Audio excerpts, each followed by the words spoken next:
जज भी बिक जाता है। 19 साल 18 को 19 बना दिया गया है, सरकारी कागज भी बदल दिए गए हैं और फिर मुकदमा चला। 22 साल का अरसा गुजर गया लेकिन मुकदमे का फैसला नहीं हो पाया, इसलिए कि बाल ठाकरे को कौन सजा सुनाता? बाल ठाकरे को मोहम्मद रसूलुल्लाह के बारे में ऐसा बोलने के जुर्म में कौन सी सजा दी जाती? इसलिए मुकदमे की तारीख पढ़ती गई, जर्जीज की भी तारीख पढ़ती गई। एक दिन आया, बाल ठाकरे मर गया, उसके साथ मुकदमा खत्म हो गया, लेकिन कोर्ट का फैसला नहीं आया। यह है हिंदुस्तान का कानून।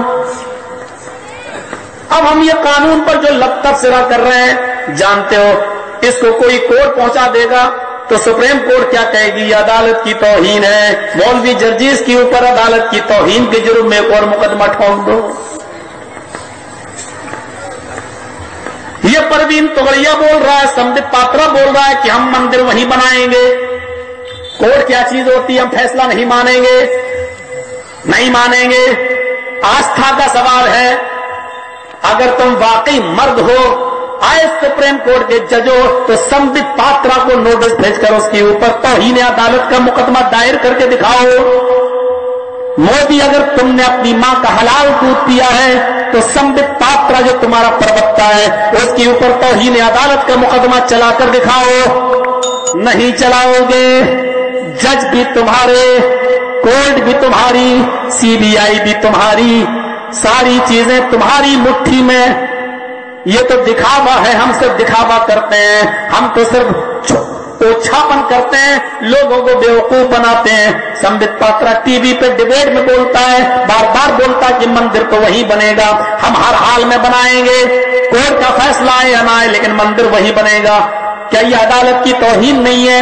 क्या ये कोर्ट की तौहीन नहीं है? लेकिन ये कोर्ट की तौहीन नहीं मानी जाएगी, क्योंकि इसको मोदी का चमचा बोल रहा है, मोदी का भक्त बोल रहा है।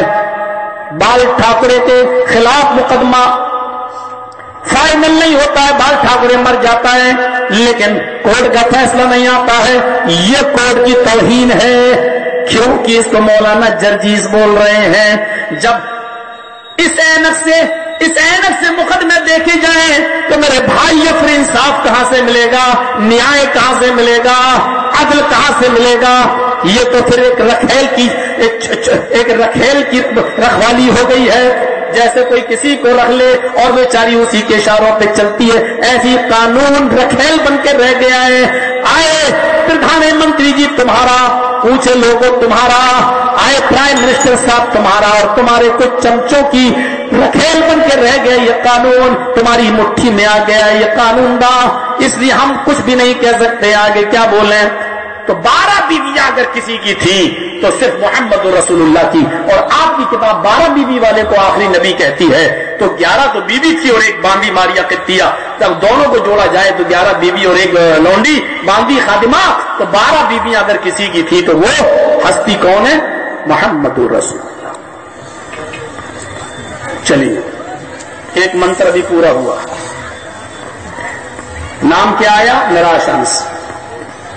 12 बीवी वाला नराशांस मोहम्मद, ऊंट की सवारी करने वाला मोहम्मद।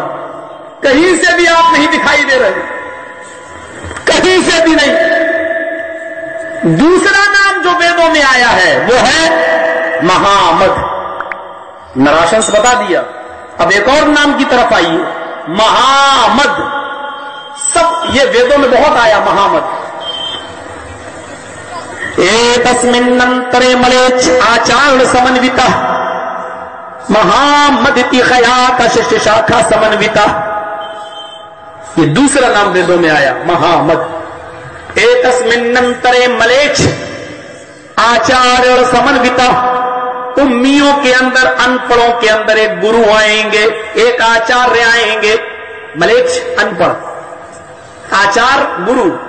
अनपढ़ों को समझाने के लिए, यानी गुमराह लोगों को रास्ता बताने के लिए गुरु, एक आचार्य आएंगे। महामदिति खयाता, महामद के नाम से मशहूर होंगे, उनका नाम मोहम्मद होगा। महामद इति खयाता शिष्य शाखा समन्विता, उनके शागिर्दों की तादाद संख्या बढ़ जाएगी। समन्विता, सबको वो समान नजरों से, समान दृष्टि से देखेंगे, सबको वो बराबर की नजर से देखेंगे। उनकी नजर में कोई ऊंचा नहीं होगा, उनकी नजर में कोई बड़ा नहीं होगा, उनकी नजर में कोई छोटा नहीं होगा, वो सबको बराबर की नजर से देखेंगे।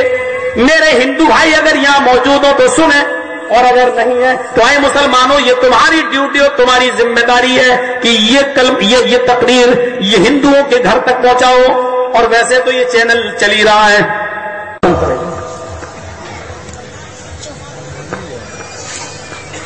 उम्मियों में, अनपढ़ों के अंदर एक गुरु आएंगे, और अल्लाह के रसूल सल्लल्लाहु अलैहि वसल्लम को उम्मियों में भेजा गया। खुदा भी उम्मी थे और गुरु कहा गया, आचार्य। कुरान की आयत इस मंत्र पर कितनी सच्ची उतर रही है।